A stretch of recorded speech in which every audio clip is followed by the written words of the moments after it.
Hi guys, म चाहिँ मोमो लिएर आइसकेको छु है। एकदमै मिठो छ, हेर्दैखेरि खाएको छुइनँ, अहिलेसम्म टेस्ट गरेको छुइनँ। मोमोको साइज पनि एकदमै धेरै ठुलो छ। जिना नगरी खाउँ है त।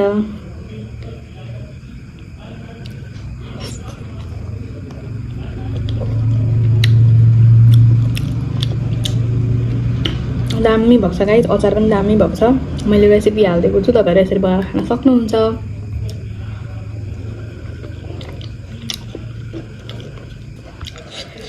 आज चाहिँ एकदमै ठुलो साइज छ मोमोको चाहिँ। झन्झट हुन्छ नि त धेरै सानो साइज बनाउँदा।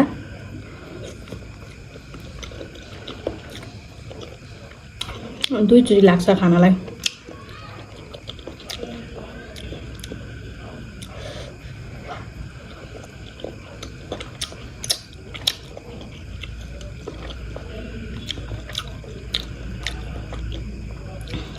एक बोटुको अचार लिएर बसेको छु।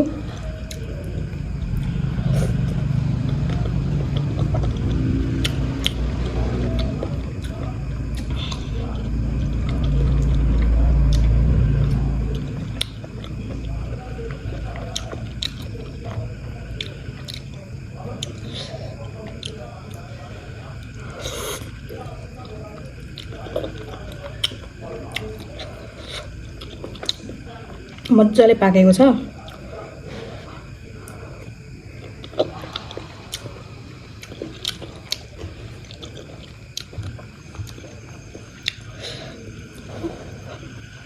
तातो छ गाइस, फेरि तातो ल्याएको हो नि त।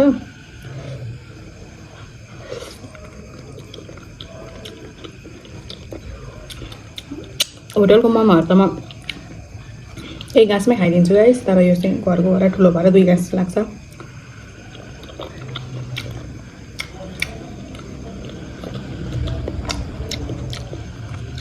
मेरो चाहिँ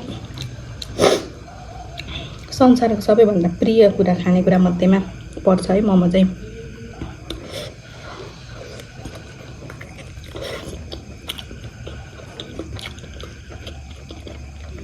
जति खाए पनि अराउँदिनँ,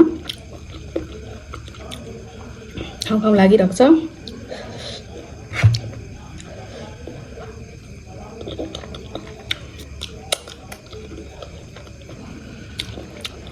आज खायो, भोलि फेरि खाउँ लाग्छ।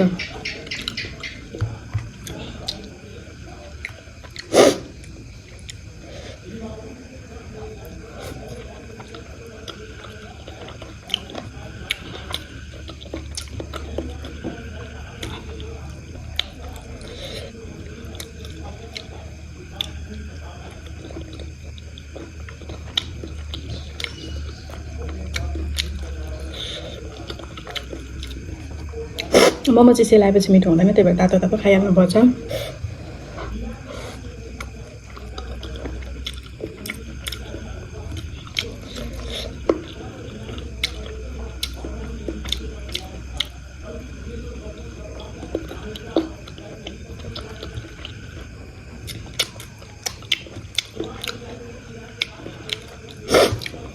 एकदम छिटो खाएँ कि कस्तो गल्यो खाँदै।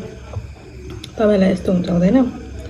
खानेकुरा चाहिँ मिठो लागिरहेको हुन्छ, तर गलिन्छ है खाँदै। त्यो भोक लागेको सुरुमा मिठो कुराहरू खाइन्छ नि त ननस्टप।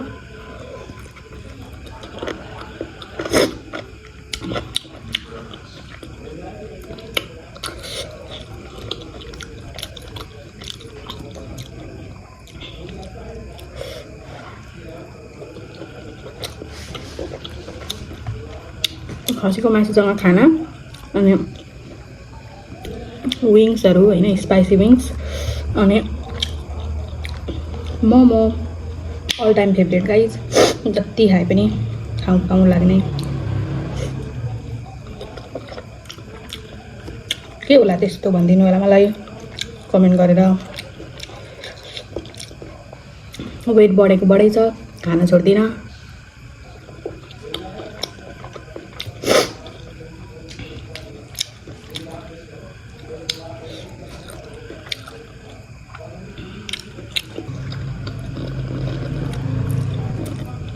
छिट्टो 1000 सब्सक्राइबर पुऱ्याउनु पर्ने छ। अनि चाहिँ एउटा भए पनि स्टेप माथि गयो भनेर जोस जाँगर आउँछ कि 1000 सब्सक्राइबर नपुगुन्जेल चाहिँ यस्तै भयो गाइज। जोस जाँगरहरू सोचे जस्तो गर्न सकिनँ मैले अल्छी गरेर। अनि 1000 सब्सक्राइबर पुगेपछि चाहिँ म हप्तामा 2-3टा भ्यू चाहिँ म डेली नै हाल्ने, हप्तामा 2-3टा भिडियो चाहिँ म हाल्नेरै छाड्ने छु। अब अहिले त यस्तै भइहाल्यो, छिट्टै 1K सब्सक्राइबर पुगोस् भनेर विस गरिदिनु होला। अनि जसले सब्सक्राइब गर्नुभएको छैन गरिदिनु होला। बाई बाई गाइज भन्न चाहन्छु म चाहिँ। मेरो पकाएको हेरेको यताउतिको पनि भिडियो सायद अगाडि हाल्छु या पछाडि हाल्छु क्लिप, हेरिदिनु होला। By by.